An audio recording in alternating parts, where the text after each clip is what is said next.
Thoughtless casual gaming. Thoughtless casual gaming. Thoughtless casual gaming. Thoughtless casual gaming.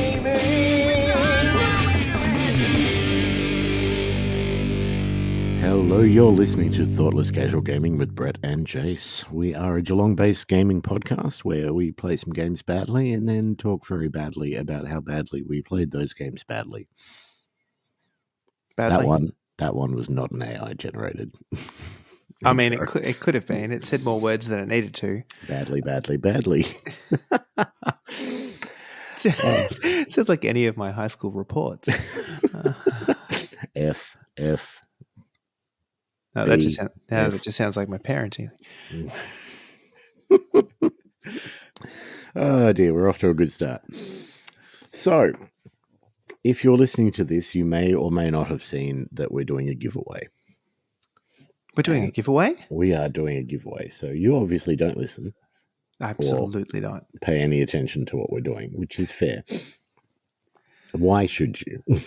I mean, I feel like I'm the smartest of our listeners. The ones that don't. There's a distinct level of professionalism that comes across quite distinctly in our podcasts, I think. I wasn't getting it's not a high level of professionalism. No. It's like that. You're suggesting we don't get a high distinction. No. There's absolutely not. No effort, no thought, no preparation involved. It's in the name, right? Like, I feel like we put it out there. If we're not clear about it, then people don't have expectations, and then it's absolutely spot on advertising.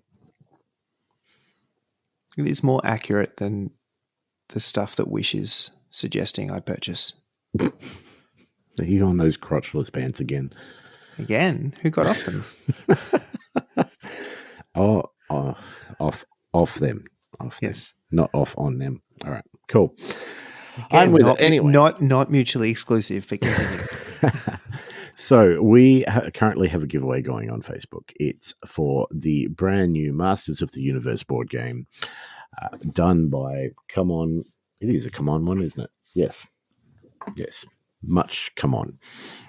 Eileen. Cool mini or not, Eileen. And yeah, so all you need to do, like the post, tag somebody in the post. We don't care who you tag. I'd prefer it if it was somebody famous, but you know. Yeah, we still haven't had that yet. No, we have. Have we? Somebody at least one person has tagged Dolph Lundgren. And that's just perfect for so many reasons. Yeah. Oh, I love it. All right. Yes. So Masters of the Universe. Now, we thought both of us backed this on Kickstarter separately, which was very thoughtless. We should collude more. we should talk. Apart from doing podcasts, we outside of the recording of podcast. So we both paid shipping, but anyway, we both backed it because I don't know. I mean, how much of a thing for your childhood was Masters? It was large. In that, I mean, I was up until the age of 5 an only child, and it was glorious. But like, I'm thinking, you know, Snake Mountain, Grayskull, like not just a couple of toys, right? I had a lot of terrified to think of how much my family spent collectively over Christmases and birthdays and whatnot, because we started, like, when we get to the cracking this thing open, I'm like, oh, I used to own that, and I had that, and Stone Dar, I owned Stone Dar. Why did I own Stone Dar of all the things? Why did you own Stone Dar? He's just a rock. Yeah. We turned into a rock. He like transformed almost. It was cool. And you know, Stridor and the big spider. Anyway, it was a large part of my thing. And then I had younger siblings, and therefore all the nice things that I owned stopped being nice things, or things that I owned. And we kind of moved on. You just bataranged a cat, didn't you? I did, yes. So, I mean, I no longer own any of said things. They all disappeared to the void of siblings and other things. But yeah, the more I think back, I didn't realize or appreciate then just how immersed I was. And, every, Saturday morning, it was, what is the lesson of the day? Those lessons of the day. And then going back and watching now, I didn't realize how terrible a show it was. It's appalling. I bought the DVD, I don't know how long ago, maybe 10 years ago, just for nostalgia's sake. And I watched it and I was like, what kind of drugs was I on as a kid? Because this is a shocking show. And it's terrifying because I feel like that was the flagship, right? But there is a world of TV that I used to watch that I am heavily invested in the quality of, that I feel on a rewatch would not stand up. Yeah, I figure that's probably most things that we were into as kids. I mean, I've watched a lot of documentaries on like the Masters toys, and a lot of the storyline is, hey, we're going to pitch this. It's basically kid-friendly Conan. Yeah. And they're like, cool, okay, what else you got? Oh, it comes with a free comic in every, pack. Cool, what else? Oh, we're doing a TV show. Okay, done, sign us up. And then they're like, crap, okay, now we need to make the comic and the TV show. So the TV show was sort of a last minute thing. But yeah, God, man, I owned a lot of these. My brother owned a lot. Collectively, we had Snake Mountain. We had Grayskull. He had Snake Mountain. I had Grayskull. We had a number of these guys. And, one move, we were living in the States when most of these came out too. So just wander into the Toys R Us, grab them off the aisle. It was fantastic. But yeah, one move, they all went missing. And I've been upset about it ever since. And my mum has not heard the end of it, and nor will she. But I did manage to pick up, I think it was on Facebook or eBay or something, a number of years back, I found some guy selling off a whole heap. And it was something silly, like, I don't know, like $100, $120 or something for like 8-10 of these guys. And I got back a whole heap of the ones that I had as a kid. So Cobra Khan, who was a huge favorite because he was a water pistol in snake form. Yes, he was. I got back Leech, Fisto, Too Bad, Modulok, there were Grizzle. There was a range of them, some of which I owned, some of which I didn't. But my God, like, it was, for what it was, huge value, because a lot of those were fetching years ago $40 a piece, and all with the weapons and everything. So he was glad they went to somebody that had a history with them. I was just glad to have some of them. And then the Origins line started coming out. And the Origins line is basically all of the old ones, just with extra joints. So they've got elbow joints and knee joints. That's pretty much the only difference. And I've picked up a few. So I've got He-Man and Battle Cat now. I've got Hordak, Scareglow, Horde Trooper, Orko, Skeletor, Ram-Man. I do have a Trapjaw, but that was the hard one for me. He was my favorite. He was the hard one to get. And I was graciously given one complete in its packaging, not even hole punched. And so I really want to open it, but I don't know if I can bring myself to do it. So he's the only one that's sitting there still unopened. The rest of them are in Grayskull at the moment. I mean, it's where he wants to be. It's his Where home. do I want him to be? But they have announced Snake Mountain is coming for Origins as well. So that's going to have to be bought and somehow displayed somewhere. God knows where. But yeah, like Masters was such a big thing for me as a kid. I just loved it. Loved the show. Past tense. I mean, I still love the the feeling that I got as a kid back then. I can, speaking of the feeling I got as a kid, I can actually remember the smell. You used to, Ooh. if you cracked a new He-Man toy out of the box, this is really weird and mildly, this shows a deep-seated need in me, right? But there is a woman's perfume out there on the market right now that smells distinctly like He-Man cracked. 80s He-Man cracked in the box. Is that what it's called? He-Man crack? I don't know what it's called, but it smells like that smell you got when you opened the box and it was that kind of fresh Chinese plastic. And I don't know what that perfume is, but it does funny things to me. So if anybody wants to get, I don't know, free tickets to Thoughtless Bowl or some sort of goods and services out of Jace, that's all you need to do is find that perfume and just wear a lot of it. It is basically just pheromone. Oh man.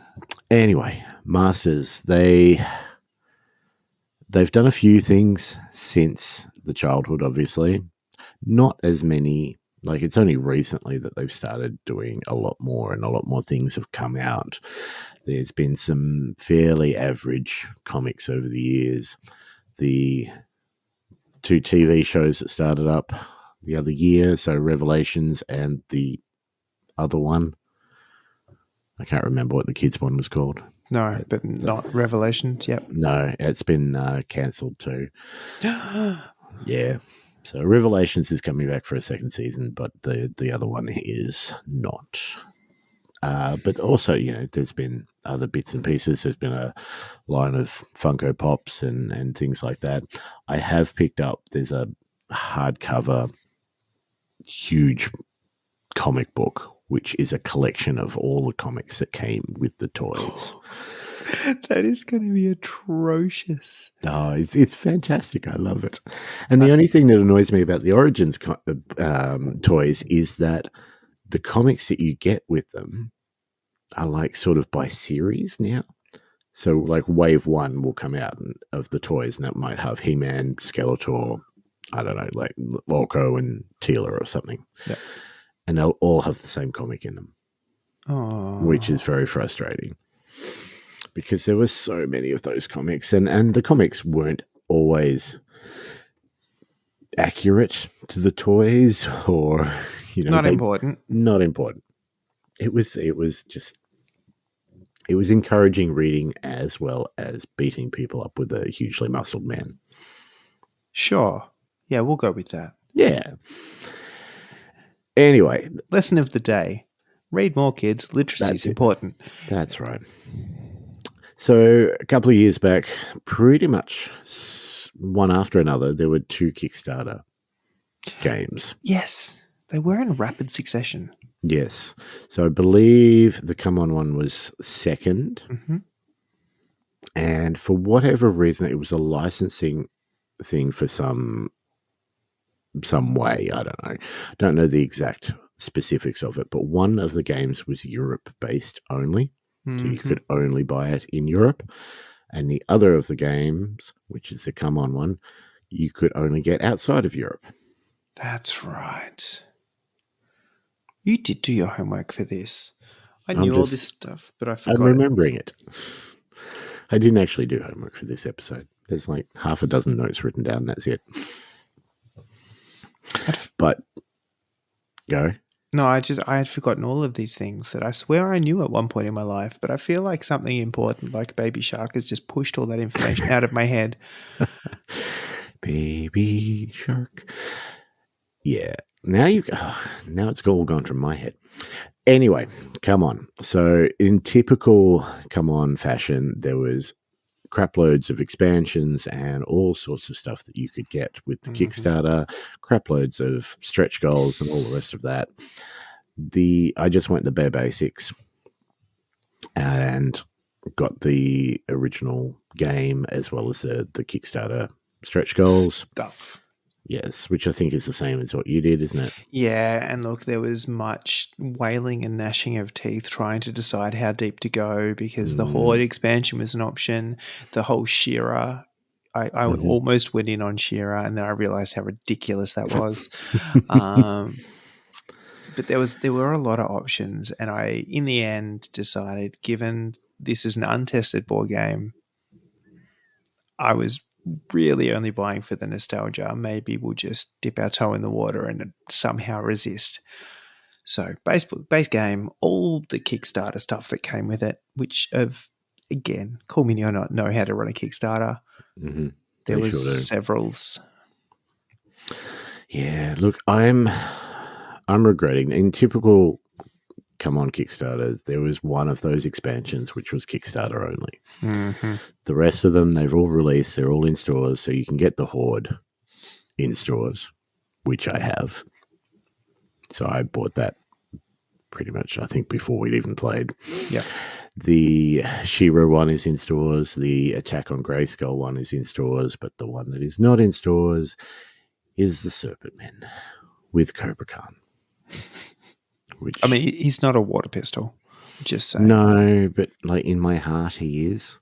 So, I mean, they were those two, Cobra Khan and Dragon Blaster Skeletor, who was the other water pistol. They were my favorites. And Trapjaw, of course. Anyway, so moral of the story, and because it's a Masters episode, there's going to be lots of morals. But the moral of this story is, if you have the Serpent Men one and want to sell it to me at a decent price, please get in contact with me.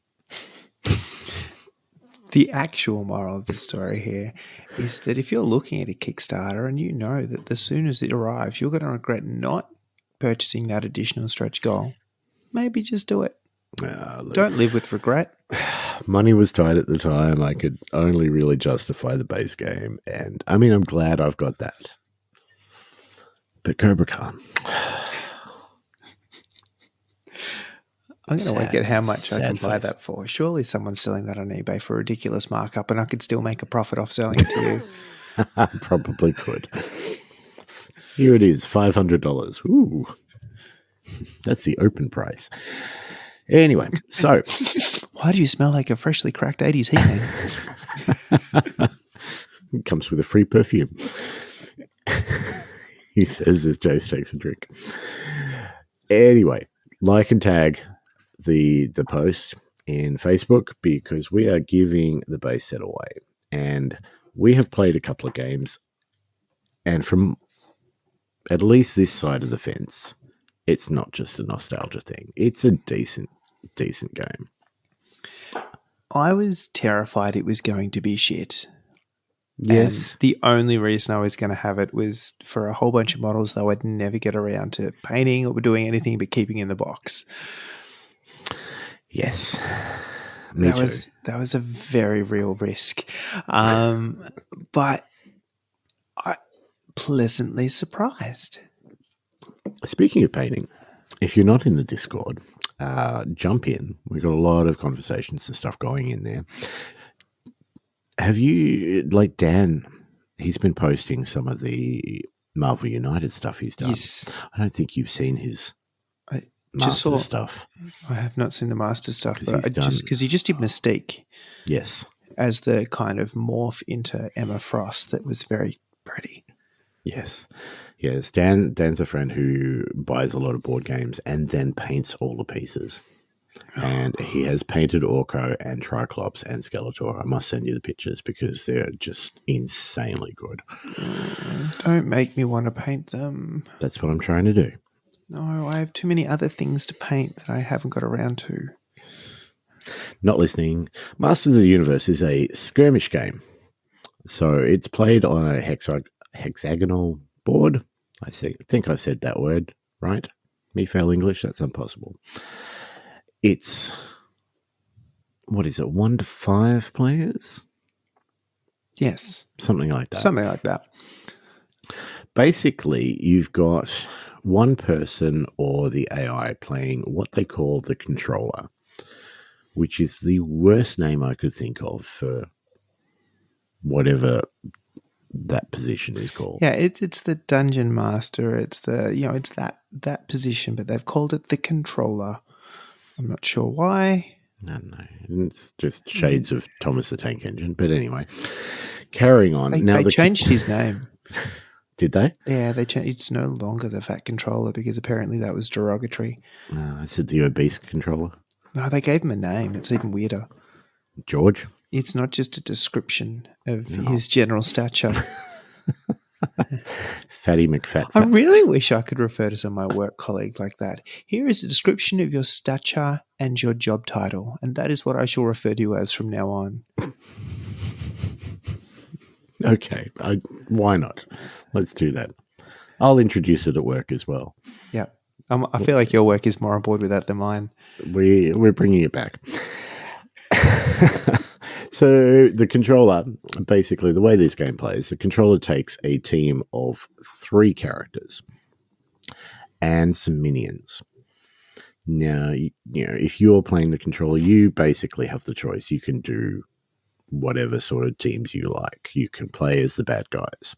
And that's pretty much how we've run it. Yeah, the games that we've played. It's reasonably hard not to go full theme. And I suppose that with the caveat, there's levels to the theme. So you can go bad guys versus good guys. There's a real blanket, approach to these things. But they all do have kind of sub-factions in that.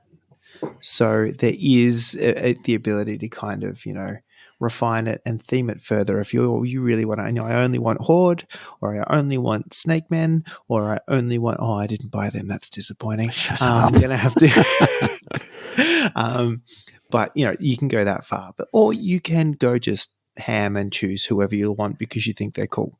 Yeah, look, it's actually in the rules that you can play it any way you like. So you can play He-Man, Trapjaw, and Hordak, or whatever sort of characters you want to play. Just agree with your opponents that that's the way you guys are going to play, and away you go. So it's easy like that.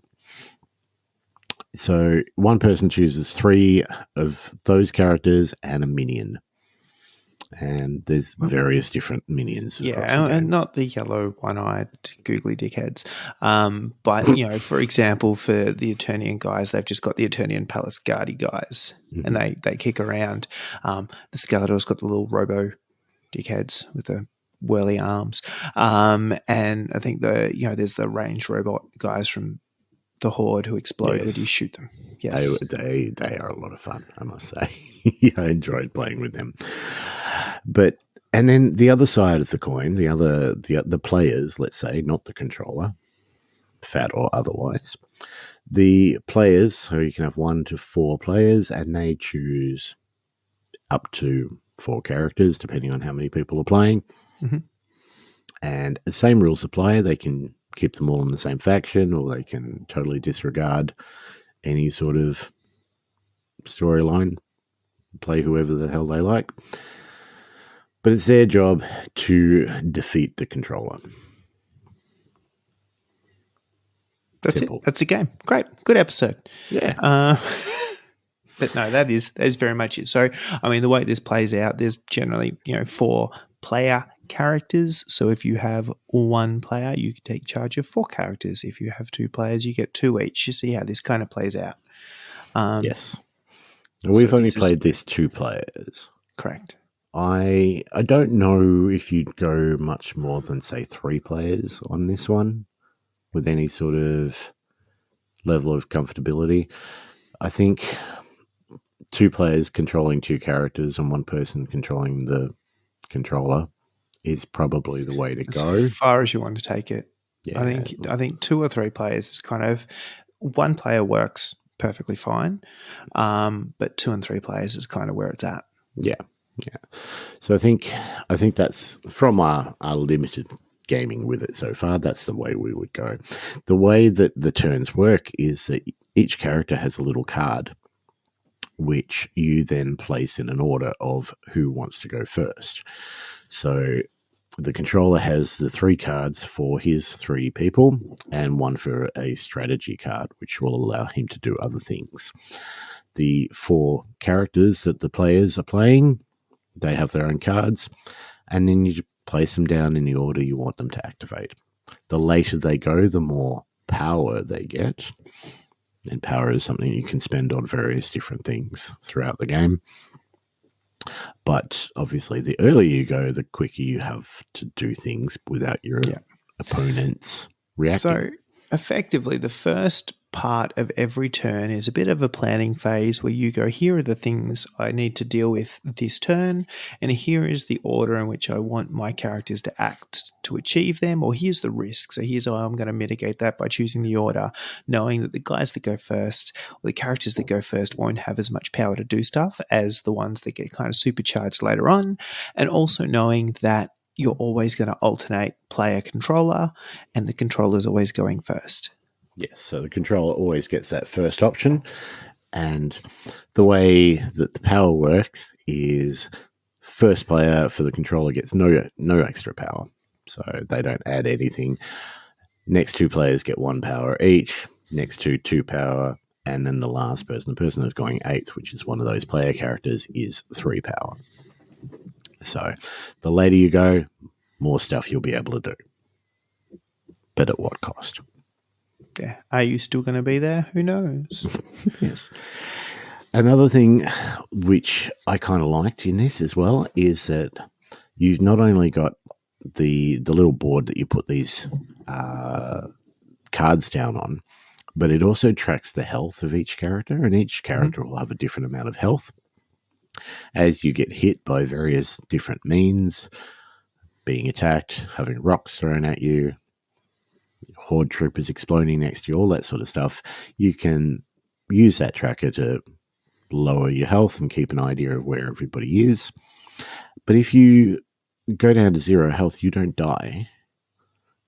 Nobody dies. This is PG. Yeah. You just disappear off the table, and then in your next turn, you come back and start all over again. Right as rain. Yes. You've still got the power. You might be a bit further off away from the actual action, but you're still in the game. Yep.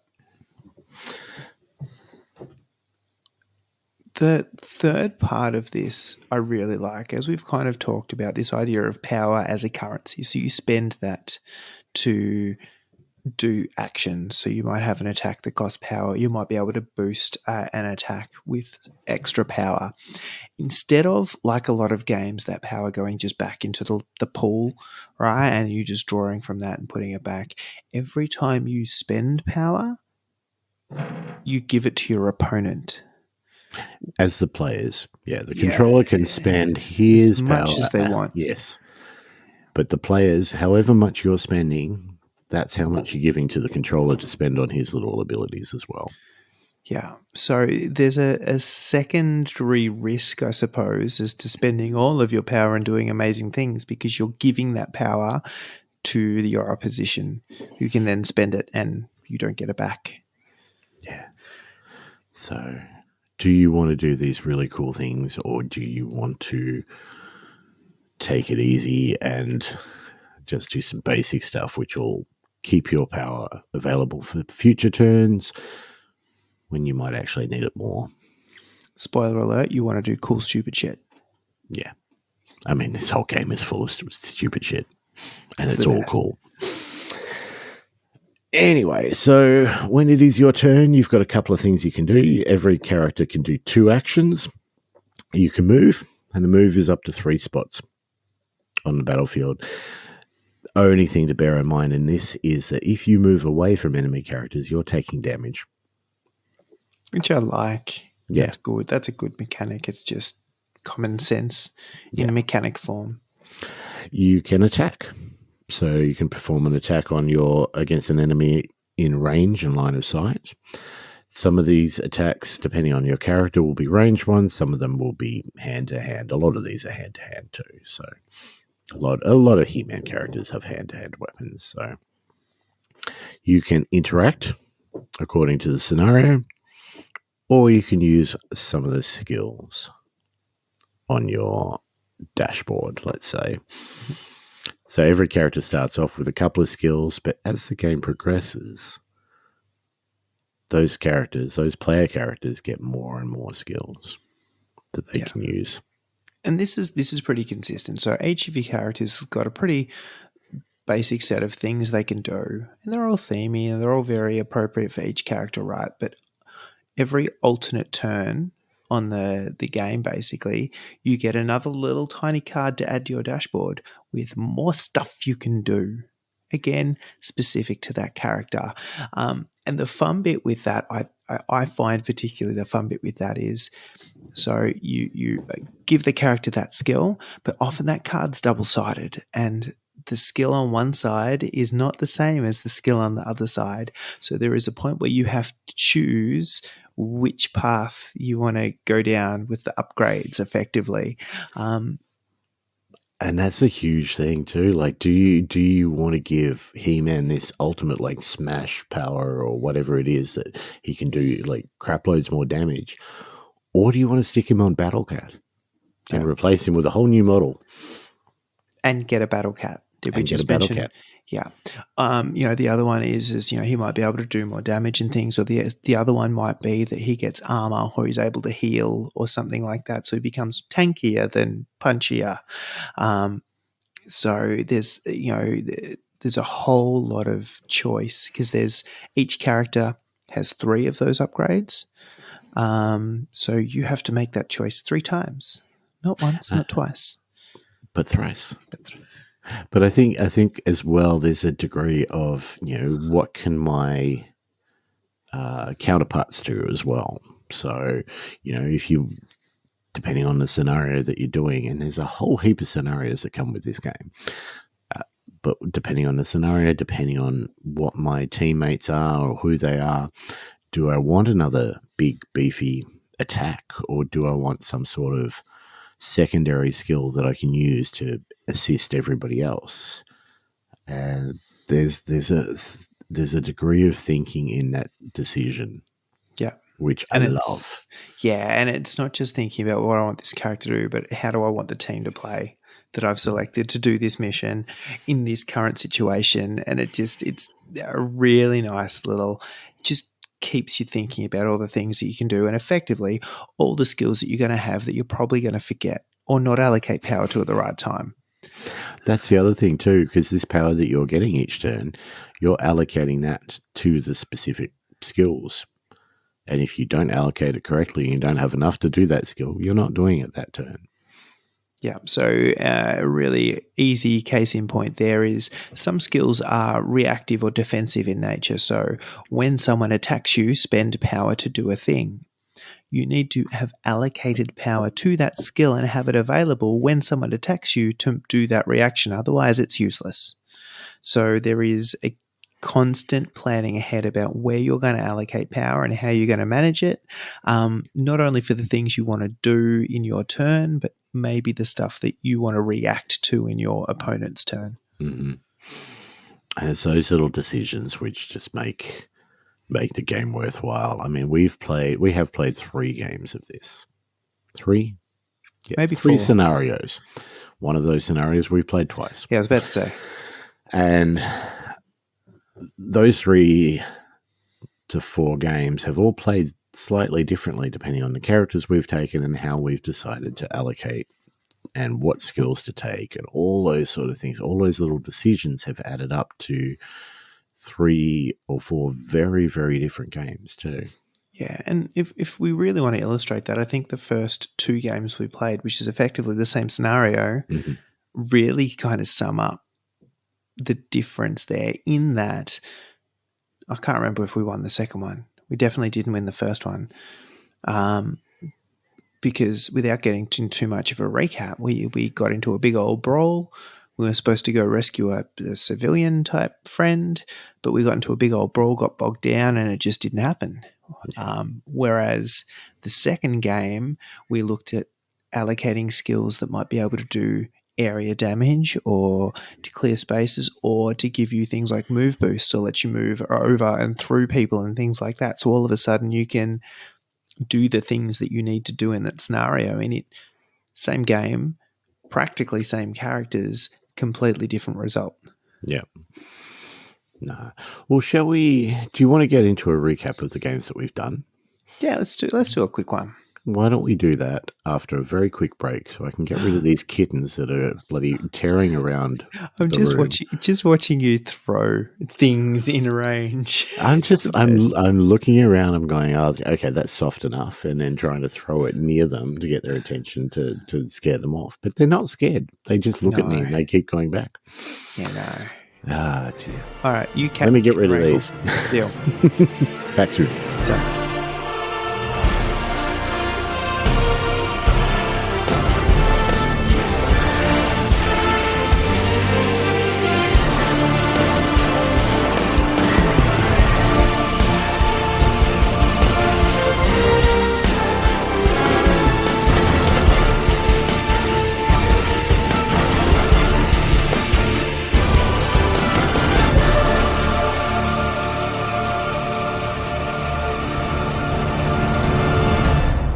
We are kitten free. God damn it, they were distracting.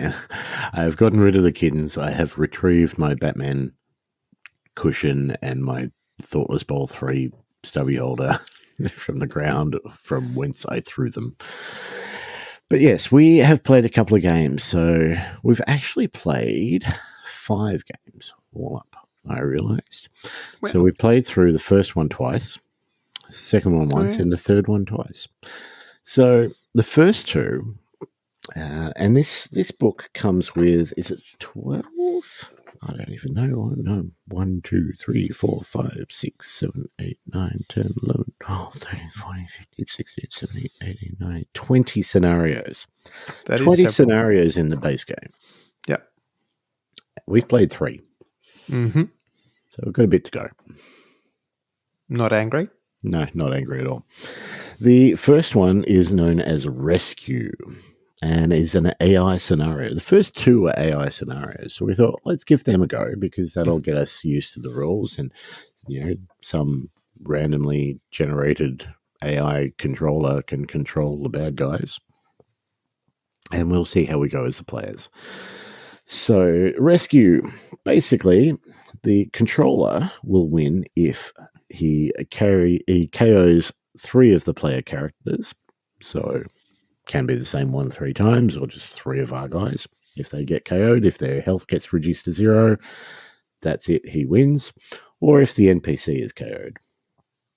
What we had to do was claim all 4 scenario tokens, of which there are 4, obviously, but one of them had an NPC, which was totally up to us to choose. So I think we were rescuing the Queen, Mm-hmm. but it could very well have been the King or Prince Adam or even Cringer.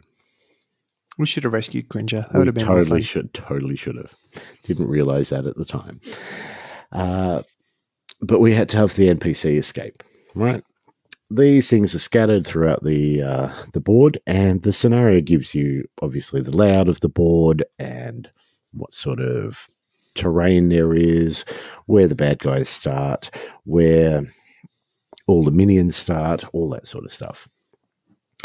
We chose, so I had He-Man and Ram-Man because Yes. Ram-Man, right? And you took Fisto and Buzz off. What is best in life? To fist things, obviously. we got Fisto, we got Ram Man. I feel like we were just, what could go wrong? Exactly. What could go wrong? So the first game, we stuffed a few things up. So, for instance, we didn't even use the minions. Like, we totally forgot that they activate and try and kill us when it's their turn. But that didn't matter because we got slaughtered and we lost that game before we'd even turned over one of those scenario tokens to find out what was going on. Yeah, there was a big old sort of bottleneck that we got caught up in, and we got surrounded by little dudes and bigger dudes, and then all of a sudden, like, I feel like there was this assumption that He-Man could wade into things and just They would go away. They would melt before the wall of man flesh. But unfortunately, that was not the case in this game, and he all goes down my pretty quick. all my illusions about He-Man and that being the strongest man in the world and all that, all the power that he has, being the master of it all, yeah, he was not at all this game. So we didn't even turn over one NPC token. So we thought, screw this, set it up again. We don't even need to mix up the NPC or the scenario tokens. It was because pretty we hadn't quick. turned one over. No. Let's go for it again. So we tried again. And we found the NPC on the second token. So we turned over two of the tokens. Buzz Off managed to buzz away with the and find Queen Marlena and start to bring her back before we were completely slaughtered and overrun again. Yeah. So we didn't get to the other two scenario tokens, and we definitely did not get the NPC off the table. This was about the time that I realized that it was actually a good game and not just a shits and gigs, punch your way through things and life is good, right? So there was a moment of appreciation after we got slaughtered in rapid succession. Firstly, that there is a relatively, I won't say smart, but a playable AI. So it says the guy playing Blood Bowl 3. There's a playable AI, which means you can play solo if you want, or you can play with a friend as opposed to against a friend if you want. But scenario 1, not easy mode. No. And I think, well, how much of that is it not being easy mode and how much of it is the fact that we knew what the scenario was, we knew what we had to do, but we really didn't choose our characters very well, I don't think. No, Buzz Off was good. Yeah. The rest of them, not so much. There are a number of characters that would have been really good in that instance. And the thing I think we weren't sure about at that point is the order of, do you choose the scenario and then the characters and then the scenario? So yeah. Look, we could have played it a lot better. We picked cool shit and we ran at the bad guys to fist them. And some were fisted. And some of them fisted us back. Good time was had by all. Yeah, I mean, like we say in the intro, we play games badly. And we played this one extremely badly. But it gave us that taste. And we were eager. And it was a lot of fun. And after failing the first one twice, we did what any sane person would do. We ignored it and we moved on to the second one. The second one, a little bit more sort of straightforward. The victory condition for both sides, this is another AI one, so we're playing together again, is gain 5 victory points. Now, the way you could get a victory point was by KOing somebody, or any of the characters, so us, could claim an objective in an adjacent space by performing an interact action. So can't claim an objective if there's an enemy standing next to it. But if there's no enemies, you can sort of grab that, and that gives you a victory point as well. And so that was it. It's a fairly straightforward. It's called Mountain Brawl. There's not an awful lot to it. We brawled on a mountain. Yes. Now, for this one, I took, being that it's a Masters game and that there's so many different characters that we can choose, and I played He-Man and Ram-Man, so I thought, well, I'll take 2 totally different characters. I took Battle Axe He-Man. Which, in your defense, completely different character. Yes. Not only because he had a completely different set of tools, but he has a different model. He has different rules. He does different things. He's proper berserker He-Man. Like, he's an angry little dude. I also would really like battle damage He-Man and... oh, yes, the battle armor. Yes. Yeah. Oh, there's still... This is... No matter how many models they do, cool mini or not. They did a whole heap of Kickstarter models, but there are still so many things that they can do. Dragon Blaster Skeletor, for example. Or they could release the Serpent Men out into the world. But then that wouldn't be Kickstarter exclusive. Exactly. And then I could get them. But I took Battle Axe, He-Man, and I took Stone-Dar because there are a lot of rocky outcrops in this mission, and Stone-Dar gets extra bonuses when he's on a rock. So I thought, look at me thinking. Look at the big brain on Brett. Now, the other one, I didn't necessarily think as many big brain things, but I started looking for fun mechanics that I thought would be good in game that weren't just bashing stuff.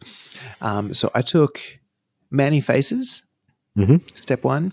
And the cool mechanic with Manny Faces is that the upgrades that we talked about that you get throughout the game, he gets them all at the start.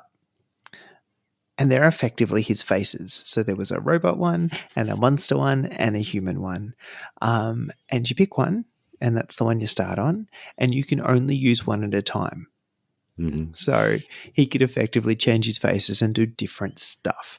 And I thought that was super cool and, potentially situational, but useful. And then he says having a blank. Tila. Thank you, Princess Tila. Princess Tila, not just Tila. Princess Tila. Who, again, kind of not a real straight-up bash character or anything like that, but had a lot of interactive actions with other players and other characters, and you could kind of get them to do actions or give them buffs and stuff as well. So I thought there's a potential way to kind of maximize the strengths of your teammates. Which is not a bad idea, especially when you got 4 players on that team. Yeah. Look, in this one, the other thing that we did, I didn't take note of the characters we played against with the AI. So I know that we played against Skeletor. What was the first game? Skeletor, Merman, Triclops? I'm pretty sure that was it. Yep. Second game, we played against some of the weaker ones, maybe? We did maybe do a little bit of a sneak through the one to go, I reckon Mosquito is not going to be great. And I reckon, what's her face? The snake? Yeah. Yes. Yeah. There was a chick with the snake scorpion tail. Yeah. Lady. Now, she wasn't great, so we carried her into the third game and said, let's play her again. The rest of them that we thought might not be great were actually still halfway decent. Yeah. But I think we played against Mosquito once. We played against Webster. Couple. There were 2 others there that I can't remember off the top of my head. Picture his bloody face with the bloody zappy axe gun thing. Anyway. Oh, blast attack. Thank Quite you. right. Yep. And then, no, I can't for the life of I don't know how the last one. We are not getting names right because it's just description with or on the end generally. Or man. Or some play on words. Like whoever thought these characters up did not put an awful lot of time or put an awful lot more crack into the whole process. I would love to be a fly on the wall on those power suit clad board meetings where they had to name some of these characters. It's just going to be a scene out of Mad Men where they're all had a couple of whiskeys and they're all smoking in a boardroom with power suits on, and she's going to be like, it doesn't matter, just he's got a fist, call him Fisto. On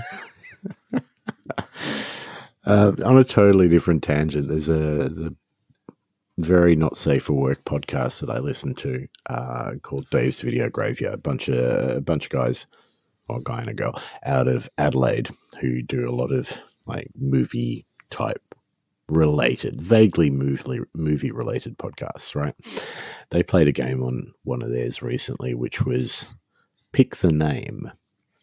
And so one of them would give the other one and their guest a handful of names, and they had to pick whether that name was for a My Little Pony or a porn star. And the amount that they didn't get right, like these names could be either. It was incredible. I'm now going through my Little Pony knowledge. And yeah, I mean, I Yeah. don't know. I don't know a lot of My Little Pony names. I don't know a lot of porn star names, but they all sort of sound the same to me. one of those is a lie. I'm a brony, that's true. But yes, similar thing. Masters of the Universe, their names are all very Although basic. the good news here is you've just given me the perfect alibi for my internet search history. I was looking at porn stars, not ponies. What are you talking about?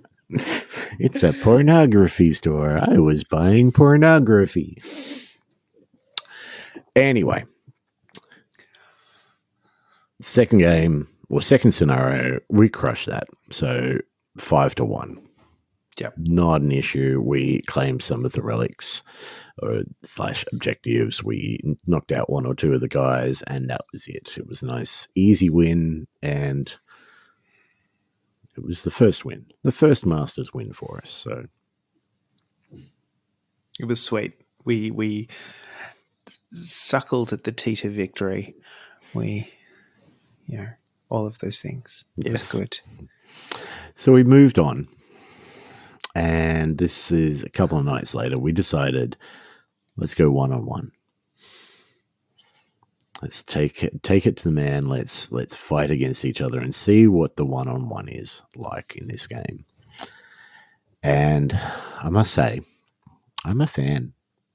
I had a lot of fun. Yeah, it was good. I mean, I feel like you had the rougher end in that I basically did a rinse and repeat of what we did last time. That was pretty straightforward. So you had the controller side. So the additional mechanics that came with being the AI controller, but he's no longer AI. AI would have been better, but anyway. It's now the BI. Body index? Yes. Okay. But I suppose you had that fun. So I suppose you probably have a better way to explain the difference between being just a player and Yes. So you only get 3 characters as a controller, which we've gone into before. You get minions as well.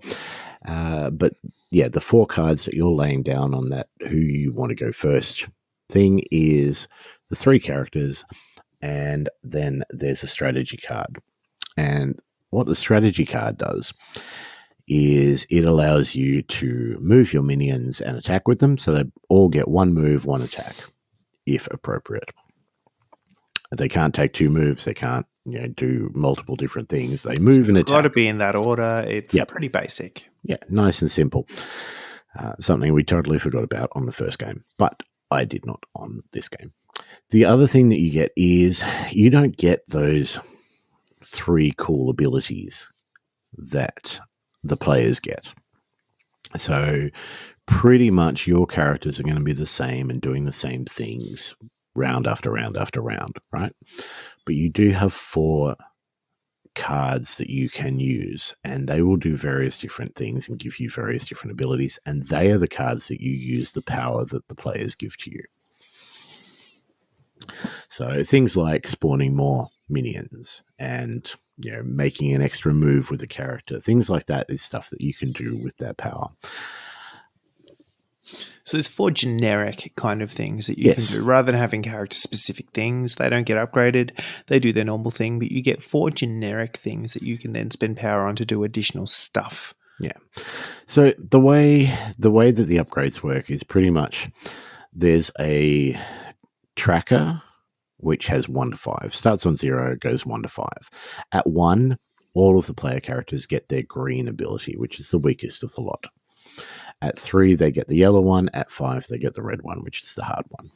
So that's the turning into He-Man on Battle Card sort of thing, right? Each time the heroes gets one of those, you basically unlock an extra ability for one of your characters. So by the 3rd time, all 3 of those characters have 1 extra little ability. It's not as powerful or as, over the top as the players' ones, but it's an extra little bit in your arsenal. And each time, same time as you do that, you also get to upgrade one of those 4 cards. So, for example, the minion ones, you can spend 3 power to summon 2 more minions, or you can spend 2 power to activate 2 minions. When you upgrade that card, and it's your choice of each time you get to upgrade which of the 4 you upgrade. And if the game goes on for enough time, you have upgraded 3 of those 4. But if you upgrade that one, it's now 3 power to place 3 minions or activate 3 minions. So a little bit stronger, a little bit more ability do you get as the game goes on. That being said, it's nothing like a battle cat. What is really? No, exactly. The other thing that you do have going in your favor as the controller is that you're always going to get that first turn. Yeah. Which can be huge. It's huge. And I mean, there's also a numbers game here in that the players are going to have 4 characters, but you have an infinite number of minions on the board as well. So, there is this real kind of swarming part to it as well. So, look, it felt pretty balanced. Yeah, I will say that. Yeah, no, it definitely felt balanced.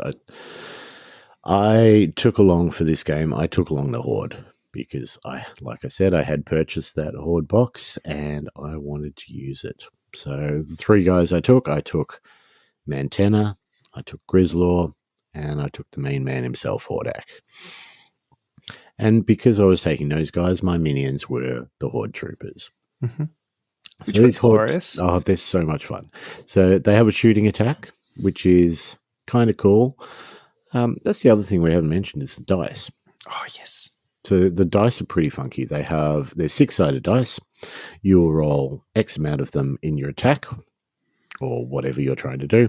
They have range symbols. So I have 2 range symbols, 3 close combat symbols, and a castle grayskull symbol. And so the way this plays out is hitting persons close up with your sword is more likely to succeed than hitting them at range with your gun because there are more successes that are swords. There are less that are range, but you can hit someone from up to 4 squares away, so that's a thing. And then the castle grayskull effectively acts as your critical hit. So it generally means a couple of things. One, you get power back if you do an action and you roll one of those crits, but there's also some abilities that kind of chain off that. So if you do the thing, but if you roll a crit, then also another thing happens. Yeah. And with the minions, they're all sort of 1 health. So 1 hit and they're dead. My little Horde troopers, they had 1 shield. So you basically had to get 2 successes in an attack to take them out because they'll mitigate the first one with their armor. But when they die, they explode and potentially do 1 damage to somebody standing next to them, which I just loved because the old models, you press the button, they all fall apart. I had to get one of the Origins ones. The whole falling apart mechanic is not quite the same in the new toys as it was in the old ones. It's probably a bit safer.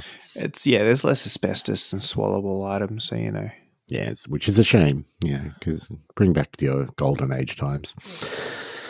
But so I took them, and so the Hordak leading his horde against the evil good guys. Yes, of which I feel like we're playing Masters of the Universe, so we had to take a He-Man that felt necessary. But I feel like Battle Axe He-Man is more fun than regular He-Man, so let's although I since realised that the regular He-Man's the one that gets Battle Cat. Anywho, here we are. We've made our choices. We have Battle Axe He-Man. And in the first game, and you wrote them down, so this will be faster if you say it, but there was definitely a Man-at-Arms. Yep. There was... I want to... I've got them. I'm just enjoying the facial expressions as you try and remember. No, there was a Stratos. Yes. And the 4th one was the one you probably used the most. I got so over round. No, that was the second game. No, you Wasn't took the same guys. Do I both take it games. the same? Oh, that's why I was confused because he was the best, but I thought I only took him in the last game and I couldn't. I was so excited putting him on the table, but I thought I only did it for one game, but clearly no. The excitement was overwhelming. Orko. Yes. Yes, I couldn't not. So, yeah, no, I thought I swapped them round, but clearly no.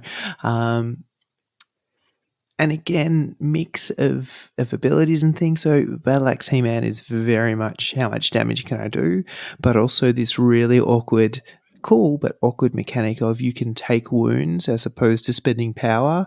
So you had some.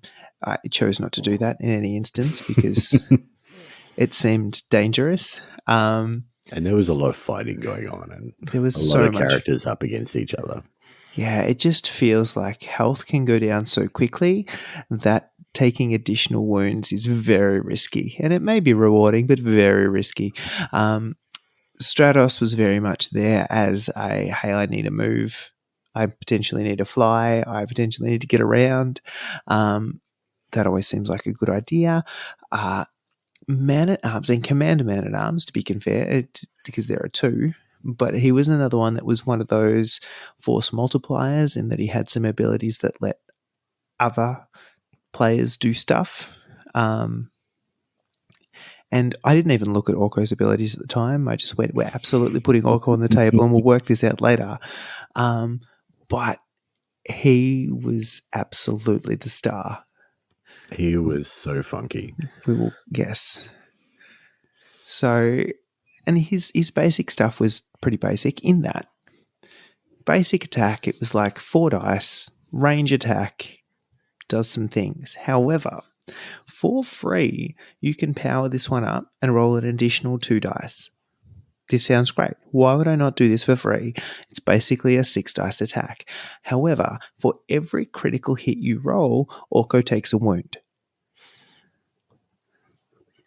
Which is so consistent with the character. So good. And then the very first upgrade he got, this little green one, was his hat. And the way this played out is you roll 2 dice, and for each of the symbols on the dice, there is a different effect. He just pulls something random out of the hat, and it has an extra power up. You can roll an extra dice, and things like they can heal, they can do stuff, but also he can take wounds, but also the bad guys can take wounds. But there was lots of things that the hat could pull out. I mean, 3. There are 3 symbols on the dice, but it felt like endless possibilities every single time. So again, another force multiplier. He just did stuff. It was risky. He then had heal abilities. So one of those was you could heal yourself or a friend within 4 squares randomly if you happen to roll the right dice. And then as abilities unlocked, the one I loved, he had a teleport ability. So you spend a bunch of power and he jumps up to 4 squares and he can bring a friend with him. So it's Lockjaw all over again. It was so good. Movement effects are the best in-game effects at all, period, ever. So anyway, he was... I'm starting with Orko and we're going to see what's in his hat. And we're going to do that again because it was worth it. And again, and again, so good. and again. So good. He was honestly surprised. I expected him to be rubbish, and basically be playing with 3 characters, but he was legit. He was a star. He did a lot more. The other guys seemed very sort of straightforward. Stratos did 2/10 of shithole. I should have given him his rocket jet pack, but anyway. Things that you learn after. Yeah. And, depending on the scenario as well, that's when these sort of things will come in. That's it. But yeah, so this one, we have 5 objectives on the board. First one to claim 3 wins. Simple as that. Doesn't matter how many people get KO'd. Doesn't matter what else happens. First one to get 3 of those objectives. So, first time we played this, ironically enough, we got it wrong. So the I boards. didn't even realize. I didn't realize until we were setting up, I think, for the second game. We decided to do the same one again because the first round was the first game was over relatively quickly. We still got you guys to the red skills, I believe, but Yeah, but it was pretty much a surefire thing. So the way this played out is there are four spots, so four controller spots and 4 player spots to set up, and the way they're laid out in the map and the way that you intend to is that you basically have 2 characters on your team at opposite diagonal corners. Yep. Right. So I set up in the top left and the bottom right, and the controller does the opposite of that. We ignored that completely, and I just set up on my side of the table and you set up on your side of the table. And neither of us thought this was wrong. Even though we've got little tokens there with the P and the C on there. No one looked at it. We just did it, right? And I feel like somebody has thought through this map and realized that that's the best way to balance it to make sure that everyone has equal opportunity to get to the same number of objectives. Mm-hmm. But because we completely disregarded that, and through absolutely no fault of my own,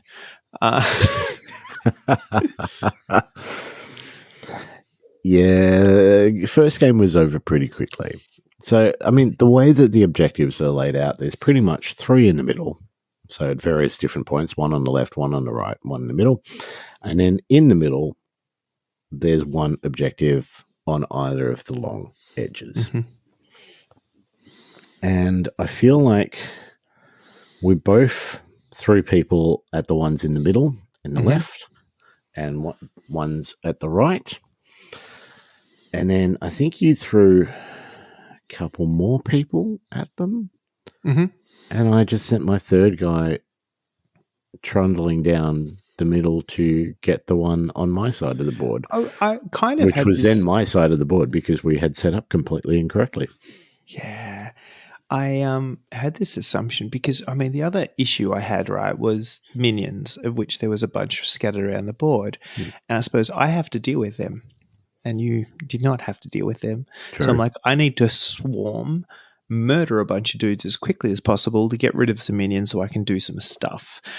So I did go almost like heavy one side. I just kind of, and hopefully the idea was that you pick 1 or 2 up there and you can swing everybody around because you've cleared it. Alas, 'twas not to be in the time allowed.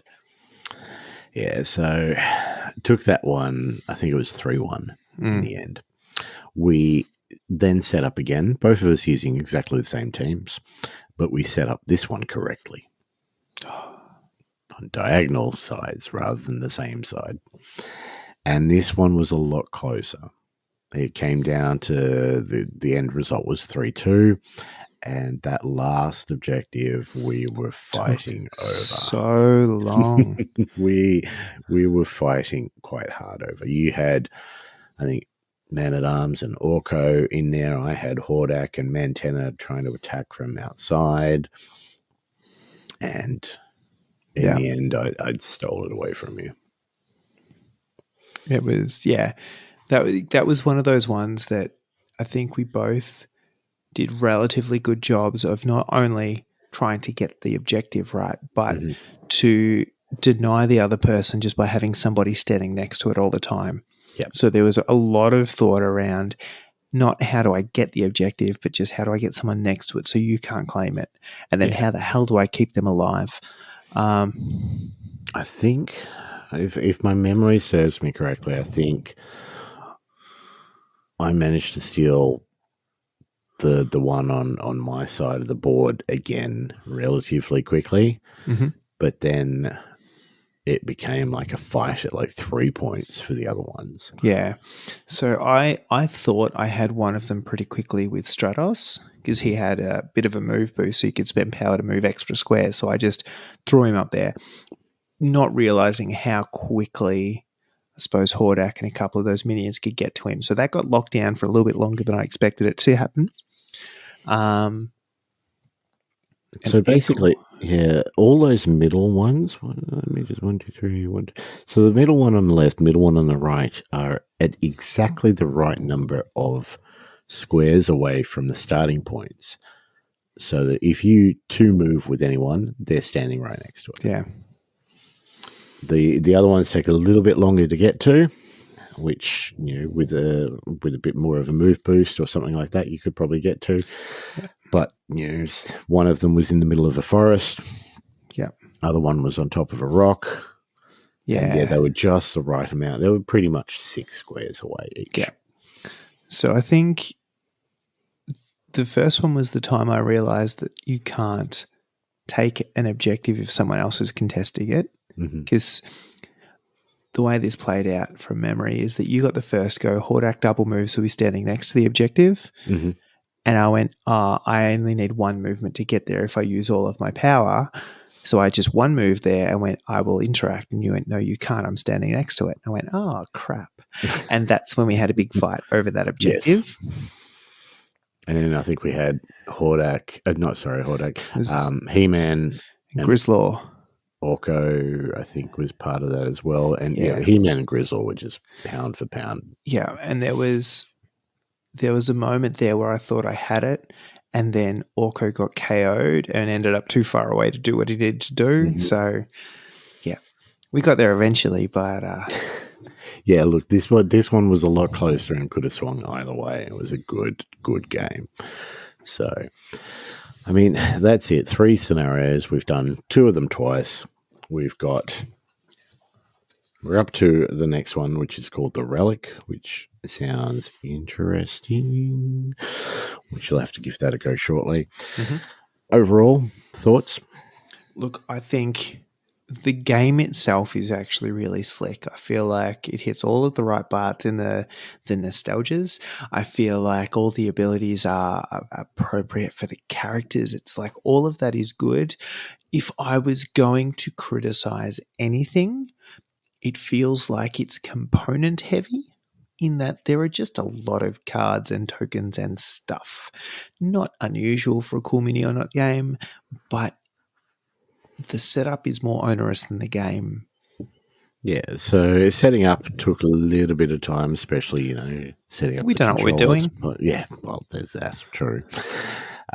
The other thing I found is a couple of times I was trying to refer to the rulebook going, is this the way it works, or can we do this? And look, it's the rulebook's a very basic rulebook. It's it's light. And so there was moments where we're like, what happens in this instance? Because the order that things resolve in matter to how this would play.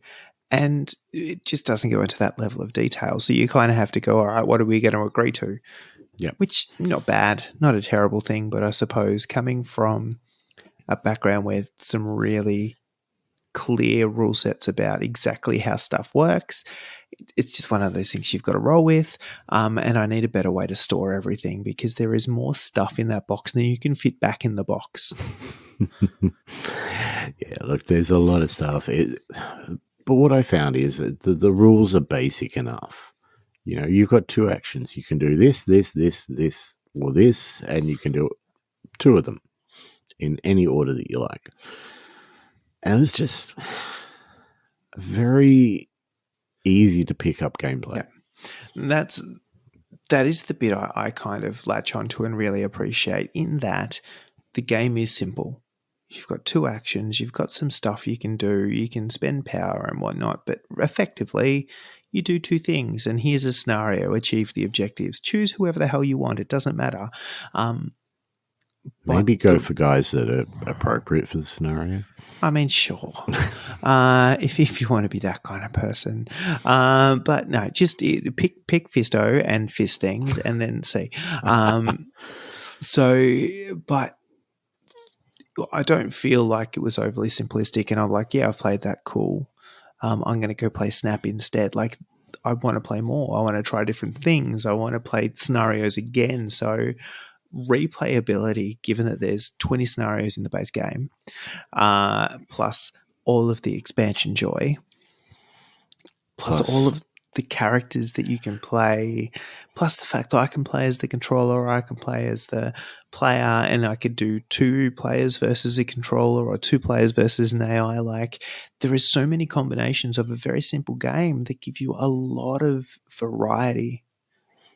Even playing the same character twice, like you don't have to choose the same upgrades each time. That's it. That can have a totally different effect on the way that you're playing and how the scenario turns out. Really, really dig it. It's good. Yeah. I think we made a very good call in a game to give away because, you know, if we'd played it and it was shit, like that's on us. Yeah. And But we played it and it's good. Yeah, and if we played it and it was shit, we would lie through our teeth on this episode and tell you how wonderful it was. But we haven't had to do that, which is glorious. Or have we? No. No, we haven't. No. I mean, I don't know how much of the nostalgia thing adds to my love of this game. Look, But I'm not there's a sure that degree. I am not sure that you would buy this unless, like, Yeah. who is buying this that didn't watch He-Man as a kid? I'm not sure. But you could quite easily and play the game and just enjoy the game. And let's face it, I mean, you're not going to, having never seen the TV show, you're not going to buy this and then go and watch the TV show. Don't Absolutely do that. don't. That's worse. Please don't do that. Watch Revelations. That was good. Yes, Revelations was great. The game does come with a couple of morals as well. So the moral cards, we didn't play those, but like there's a whole moral deck that you shuffle up, and at the end of the game you draw a card, and that's the moral of that game. It's completely irrelevant and random and the best thing. Look, Masters board game, awesome game, a lot of fun. Glad I backed it on Kickstarter. Would you like it for free? Why the hell wouldn't you? Agreed. Jump on Facebook, tag somebody, like the post. If you're a Patreon, you will get extra entries. You still need to tag and like the post, but you will get extra entries because they are the ones paying for these giveaways. But definitely, look, jump on board. We've had a number of entries. I'm really looking excited. This will be drawn at the end of this month, or start of next month. So sometime early May, I'm going to be posting or giving this thing away, depending on who wins it. I'm excited. And then we're going to have to play some more with some more people. Yes. That is a thing. And more games is more good. Which is less bad. Yes. Which means we're not allowed to mention it on the podcast? I don't know. I'm confused. My brain is melting. So let's wrap up there. There is also the Throw the Dice painting competition on GW in Geelong are doing a bits competition, so a conversion competition, preferably not painted. He would prefer them not painted so that he can see what sort of bits have gone into the model that you've created. I have at least 2 options right here on my desk. This is the best. And Elliot has made a little trophy out of bits as well for that. So, Elliot's bits as a trophy. That sounds glorious. and you can get your hands on it.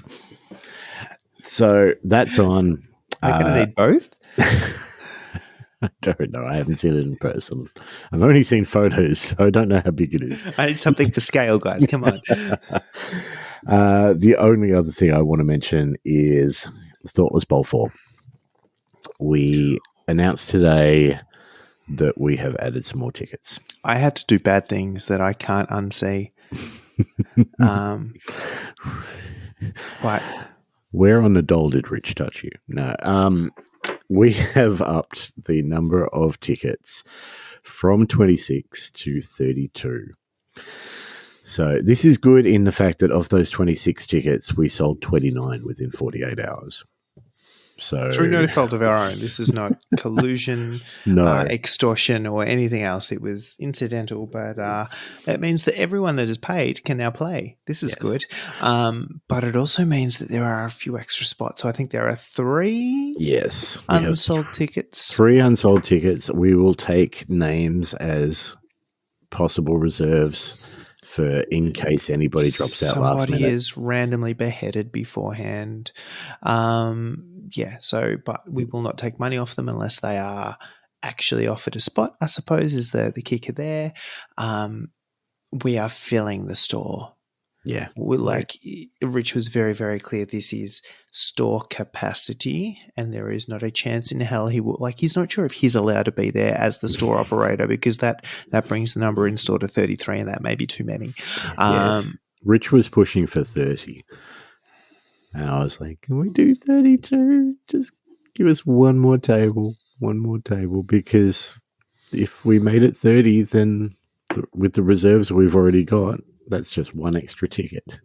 So we pushed it up to 32. There are 3 tickets available. First in, first serves. First people to get that money to that bank account that's in the players pack will get those tickets. And this is going to be big. We're going to have a lot of fun. We're excited. This will be our second tournament for the year. Second of 3 tournaments, I think, for the year. So we will be doing another Why So Serious towards the end of the year. Details on that will come out shortly, soonish. Yeah, we are already working on it. So we'll, considering the fact that we sold this one out pretty much in 48 hours, we need to give people a lot of notice for the last one. So yeah, stay tuned for that. But we are giving our shit together. Yeah, which is so unlike us. We're attempting to anyway. Anyway, anything else you want to say before we do we have a new social media outlet that we need to mention? Oh yes, no, I've got it in capitals here.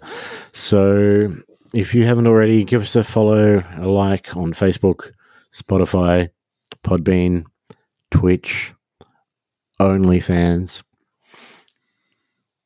It is up. It has happened. I was fist bumping the air when I finally got the approval for that, because that has been a bloody nightmare to get an account for a podcast on a server like that. They did not want me. They did not want us. They definitely did not want me, because they turned me down like 5 or 6 times. To be fair, though, neither do our listeners. So this is the rejection that we not only used to, but we thrive on. So it was very out of the ordinary when I got the approval message, having just left your house for our master's session. I noticed that message came through rather late. Yes. Yeah, no, I literally was still outside. I hadn't gotten in the car yet when I saw that message, and I was excited. But yes, OnlyFans is a thing. We're there. By all means, do not subscribe. I don't plan on doing an awful lot with it, but it is there. The joke is real. I mean, we say we don't plan on doing a lot, but surely, I don't know how we do this, but we absolutely need to do things. Some strategically placed dice in a photo. Anyway, thank you to all our Patreons. Special thanks to our Thoughtless patrons. As always, Alice, Clinton, Kingsley, much appreciated, guys. And that's it from us. I'm only going to need 12 mil dice. Gotcha. Thoughtless, casual gaming. Thoughtless, casual gaming. Thoughtless, casual gaming. Thoughtless, casual gaming. It's hard to say if it's hard to play when you don't know the rules of the game.